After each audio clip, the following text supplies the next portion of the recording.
All right, we're going to go ahead and get started, everybody.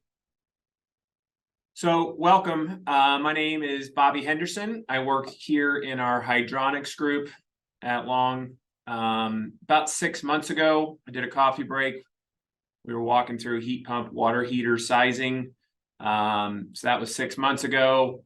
For those of you who joined the ASPE technical meeting in September, I did a presentation there, kind of all things heat pump water heating. Obviously, it's a big topic right now with all the electrification codes going in.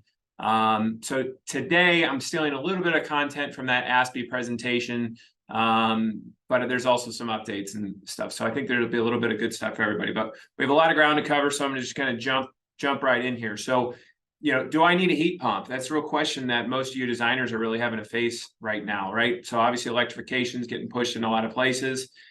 When you have a project, whether it's a retrofit or a new build, you need to know where it's going, right? So for instance, the city of Louisville had a project we were looking at with the designer a month or two ago. They were a project in Louisville. Well, we went, they were looking at the IECC 2021 amendments. You go to C404 where we go into service water heating, and they've got a whole bunch of these exceptions. Basically, they're saying fossil fuel and electric resistance water heating shall not be used, right? We want heat pumps with these following 11 exceptions. I want to highlight a couple. One of these is, hey, small electric resistance water heaters, 24 kW plus 0.1 watts per square foot. Well, for a small building, I might be able to get away with electric water heater. I'm thinking dentist's office, that sort of thing. Oh, and by the way, if you have a gas-fired storage water heater or instantaneous water heater, you can go back in with gas-fired. City of Denver, similar thing. They've got the same, they've got 11 exceptions to their C404 from IEC 2021, but they're different. Most importantly, this is a verbiage that got added in earlier this year. They're basically still saying, hey, if you're using large gas-fired water heaters over 200,000 BTUs or over 120 gallons, you can still use them. But we've got all these other things that we need to consider, right? We need to consider EUI. So one of the other exceptions on here, electric resistance water heating in buildings is allowed if you comply with section C407 appendix SE or PT. What does that mean? Well, that's really referring to our building performance factor, our EUI, that most of us are familiar with, that's getting introduced in the most recent energy codes in IECC. So just a quick snapshot from here. Most of you have probably seen this, whether you're on the mechanical side or the plumbing side. But, and this is in the city of Denver, they're saying, hey, if you have a multifamily building, and Energize Denver's using these same verbiage here, you need to have an EUI of energy usage index of 0.6. Oh, what if it's all electric? It's 0.71. This is in a multifamily building, of course. So this is a big deal because this can kind of tell us and direct us whether we need a heat pump for our water heater or not. Colorado Model Electric Ready and Solar Code. That's another project, or that's another, another one that's come up recently. Basically, this is saying, hey, maybe you don't necessarily need electric equipment, but we need to make space for electric equipment. So a lot of our designers right now might be designing a traditional, conventional gas-fired water heating system, but we still need to look at what it would take to make an electric water heating system or a heat pump water heating system for the future, because we've got you've got to have your electric service load and you got to have your space. Okay, so hey, what kind of building do I have? Well, on a hospital, we only use 5 to 10% of our water heating. Now, if we're looking at this from an EUI standpoint, I've got an office at 2% or a hospital at 5 to 10%. I might be able to hit my EUI marks without having to have a heat pump water heater. So this is really important for us to know, hey, do we need to look at are we being prescriptive? We need to not use electric resistance water heating or gas-fired water heating, or is this an EUI thing? Or is it both? So this is a big deal to know our building type to figure out whether we need one or not. Okay, let's assume that we've decided we need a heat pump water heating system. Well, there's a whole bunch of options, right? First and foremost, let's just talk about COPs, because COPs are what differentiates different heat pumps, right? Energy in, energy out, right? A COP of 1 equals, one unit of energy in to 1 unit of energy out. So, traditional gas-fired atmospheric water heaters, had a 0.8, 0.82, something like that, of thermal efficiency. So they'll have a COP of 0.82. High efficiency gas fired water heater might be 0.94 for a 94% thermal efficiency. Electric water heaters, 1 kW in, 1 kW out, 1 B2 in, 1 B2 out. That's a COP of roughly 1, 0.99, 0.98, something like that. But heat pumps, depending on the conditions that we're operating them in, we can get much higher COP. So let's look at that. This is an air source graph for a couple different manufacturers for their air source heat pump water heaters. So as we can see, obviously, when we have higher temperatures outside, 75, 85 degrees, we get these nice high COPs. So that's our energy in to our energy out. Really nice energy performance at those high temperatures. Obviously, as we go down in the lower temperatures, as we can see here, some manufacturers are going to drop off at 40 degrees. Some are going to drop off at 10 degrees. Some will drop off at -5. And of course, we have a, much lower COPs the colder it gets. We all know this. Okay. So air source heat pump water heaters. That's something that's really become a big deal around here. We're trying to use air source heat pump water heaters. There's also water source heat pump water heaters. If you've got a condenser water source or a ground source, something like that, those are a really nice option. So let's go back to air source. This is a common thing we're trying to do in retrofit and new build here in Colorado, but we've got really low temperatures here that we're designing around. So freeze protection becomes a concern, especially when we're moving, domestic hot water outside. So that's something that we need to pay attention to. Obviously, we just talked about it in the previous slide. You have ambient limitations on depending on your refrigerant. We'll talk about that on the next slide.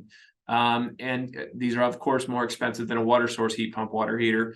But, on the water source, you got to have your condenser water source. And that just doesn't magically appear from nowhere. If you have an all-electric building or you're trying to retrofit to an all-electric building, you have to somehow have a condenser water source that's, supplement heat by electric, whether that's an air source heat pump or an electric boiler.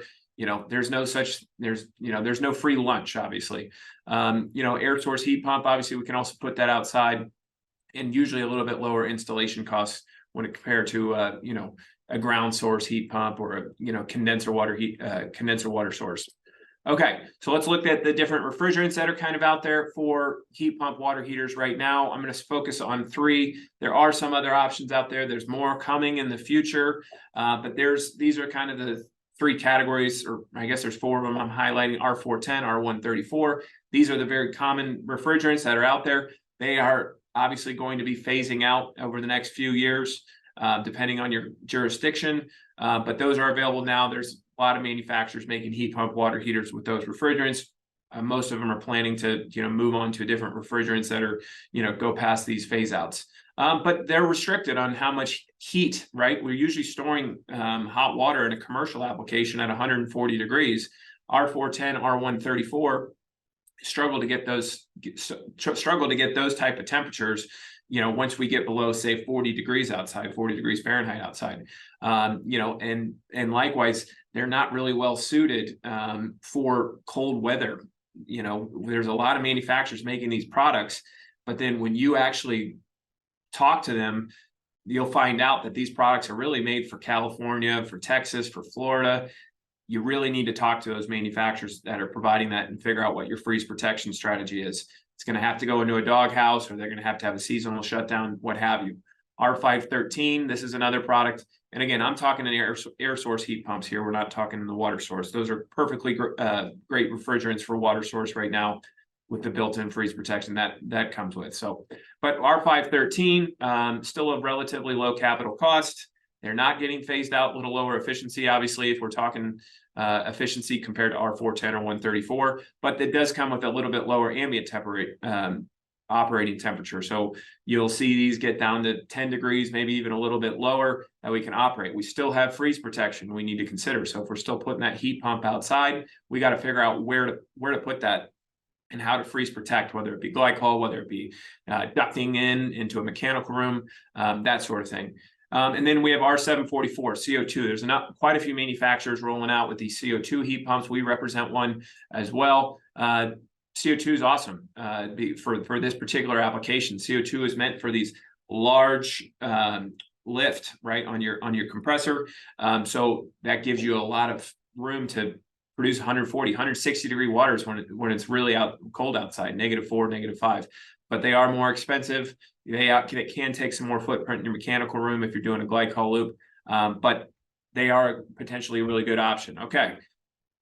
Highlight this real quick. You'll see multi-pass versus single pass. A lot of the heat pump manufacturers are gearing their heat exchangers and their compressors towards single pass. That is large lift on their compressor.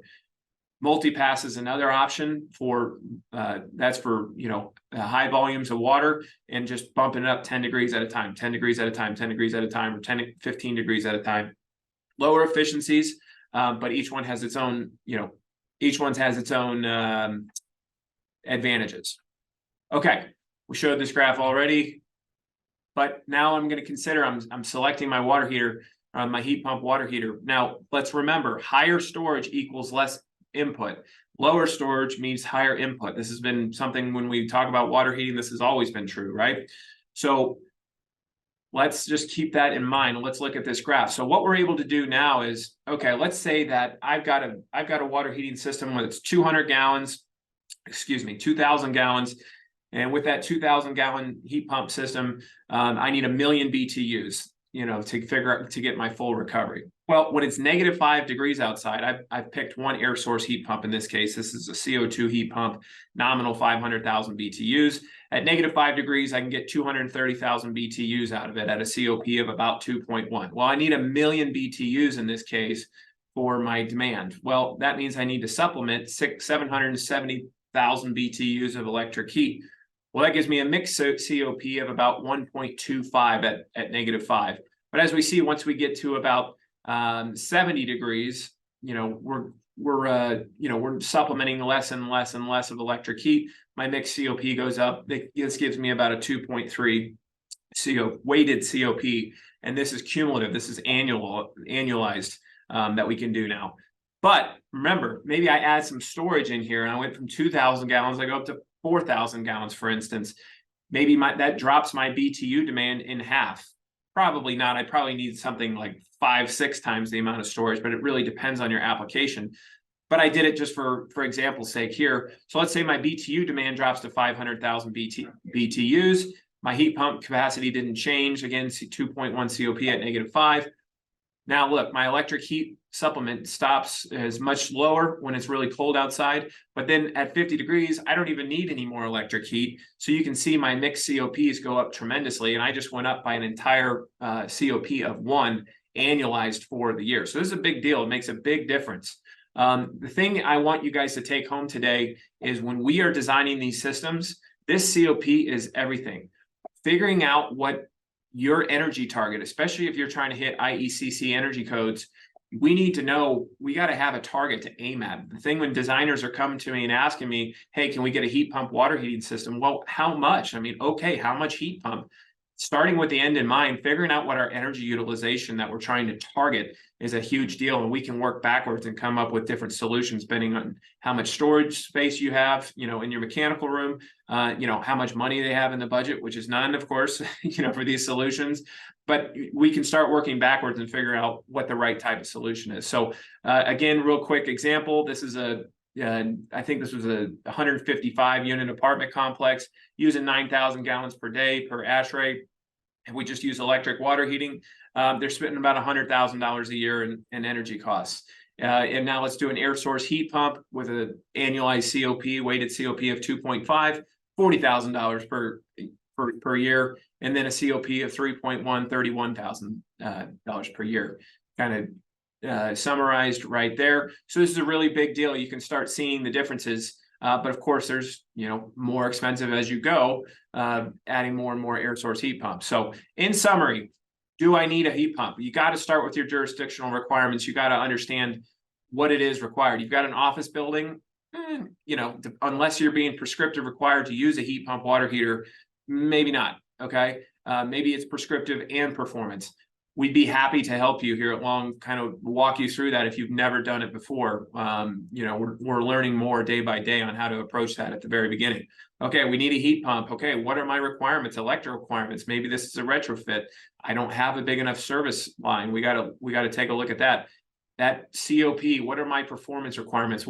How am I working within the building, for my 5 to 10 or my 10 to 20% of the energy uses of that building? How efficient do I need to be? This is an important target that we didn't used to have to worry about when we were designing water heating systems. How much space do I have? How much did that architect give me for these thousands of gallons for my heat pump water heating system? And very important, if I'm using an air source heat pump in Colorado, which again, we're doing on 80% of these projects, what's my approach on freeze protection? Again, we're happy to help walk alongside you guys to figure out all the answers to these questions. We're learning more project by project. And then of course, how much heat pump, what am I trying to design to? What is that target COP? And obviously, before we even dig into that, we got to know that, your fixture counts and your occupancy type. So thank you, everybody. Really appreciate it. I know we went a minute or two over. Next week, our own Billy Donovan will be talking with vibroacoustics, why noise control is important for different HVAC applications. Thank you all. Have a wonderful, blessed day. I appreciate it. Take care.